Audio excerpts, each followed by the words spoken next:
Hi. இப்பல்லாம் யார கேட்டாலும் தூக்கம் வர்றதில்ல. படுத்தா தூங்க முடிய மாட்டேங்குது. தூங்கியே ரொம்ப நாள் ஆச்சு. இப்படிலாம் கம்ப்ளைண்ட் பண்றாங்க. இதுக்கெல்லாம் கொஞ்சம் டிப்ஸ் பார்க்கலாமா? First bright light exposure. அதாவது பகல் நேரத்துல நம்ம சூரிய ஒளியில அதிக நேரம் செலவிடணும். இது நம்மளோட சர்க்காடியன் ரிதம ஹெல்த்தியா வச்சுக்கிறதுக்கு உதவி பண்ணுது. நம்மளோட சர்க்காடியன் ரிதம் ஹெல்த்தியா இருந்துச்சு அப்படின்னா நம்ம நைட்டு நல்லாவே தூங்க முடியும். இதே மாதிரி பகல்ல நம்ம பிரைட் லைட்ல எவ்வளவு நேரம் ஸ்பெண்ட் பண்றோமோ ஈவினிங்க்கு மேல நம்ம பிரைட் லைட் இருக்கக்கூடிய ஏரியால இருக்கக்கூடாது.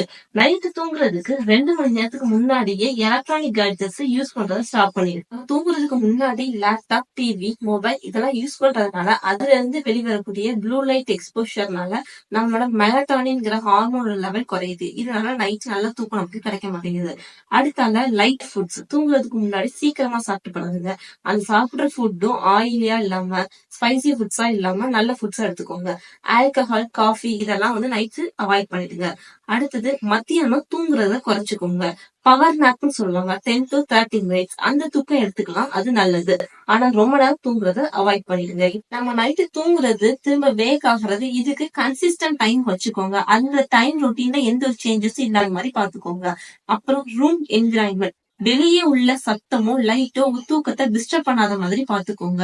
ரூம வார்ம் டெம்பரேச்சர்ல வச்சுக்கோங்க. ரூம்குள்ள ப்ளூ கலர் லைட்ஸ் அவாய்ட் பண்ணிடுங்க நைட் தூங்கும் போது. அதுக்கப்புறம் தூங்குறதுக்கு 2 ஹவர்ஸ்க்கு முன்னாடி எலக்ட்ரானிக் கேட்ஜெட்ஸை ஸ்டாப் பண்ண சொன்னேன். அந்த டைம்ல மெடிடேஷன் பண்ணுங்க, புக்ஸ் ரீட் பண்ணுங்க, சாங்ஸ் கேளுங்க, இல்லைன்னா ஹாட் வாட்டர்ல குளிங்க. இந்த மாதிரியான விஷயங்கள்லாம் செஞ்சோம்னா நல்லாவே டீப் ஸ்லீப் கிடைக்கும். Last but not least, lavender ஃபிராக்ரன்ஸுக்கு ரொம்ப நல்ல டீப் ஸ்லீப் கிடைக்கும். அதனால உங்களோட பெட்ரூம்ல லாவெண்டர் ஃபிளவர் வச்சிருங்க. இல்லைன்னா லாவெண்டர் ஃபிராக்ரன்ஸ் உள்ள ரூம் ஸ்ப்ரே இல்லைன்னா ஃபேஸ் கிரீம் இதை யூஸ் பண்ணி பாருங்க. உண்மையாவே ரொம்ப நல்ல டீப் ஸ்லீப் கிடைக்கும். நான் சொன்ன டிப்ஸ் எல்லாம் ஃபாலோ பண்ணி உங்களுக்கு யூஸ்ஃபுல்லா இருந்துச்சாங்கிறத கமெண்ட்ஸ்ல மென்ஷன் பண்ணுங்க.